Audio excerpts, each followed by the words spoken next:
လောက်ရမငချောင်းနဲ့အမြဲတွေမလောက်တော့ဒီရဲဝိုင်းမှာကွယ်โอเคအကျော်နဲ့လက်ဖက်တုံကုန်ပြီးကွယ်အမဲသားကိုတောင်းရတာကျွန်တော်တော့ရှက်လာပါပြီကွယ်အရက်ပလင်းကမော့လိုက်ချင်းရဲ့အပြေတော့နောက်မမာတော့ဘူးကွယ်ခွက်တွေလေးကကျွန်တော်တို့ဆိုရင်လေးတကယ်သစ္စာရှိရှိတစ်ခွက်ဆိုတစ်ခွက်မှုတယ်ဒီဇက်မှာအကျွေးတောင်းနေမထူလာတဲ့ဟုတ်ကဆိုင်ရှင်ရဲ့သုံးရက်ကျွန်တော်မပေးတာနဲ့သူရဲကိုပြေးတိုင်မြတ်နဲ့နင်းသာတောက်လိုက်ချင်းရဲ့အကျွေးတော့နောက်မဝယ်တော့ဘူးဒီအရေသဘောအမှုကြောင့်ကိုပြောရရင်ဖြူလွတ်လွတ်အစီကိုကွယ်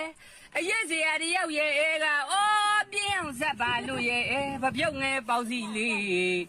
ရိုက်ပြီးစိန်ထားပေါ်တကယ်အစီတပလင်းကိုဝဲရင်နဲ့လေးစားဆက်ခါရောရောကမဲ့စိတ်ထုံးများနဲ့ရဲ့အရက်သမားတွေမပြောက်သမျှကတော့ကြောက်စရာဆိုင်ရှင်ကြီးရဲ့အချိန်တန်တော့လဲချိန်မောင်းလို့ဆဲဆောင်ကဒူလီတောင်မြတ်နဲ့ကျွန်တော်ပြောတာဟော့ရွာမပါဘူးကွယ်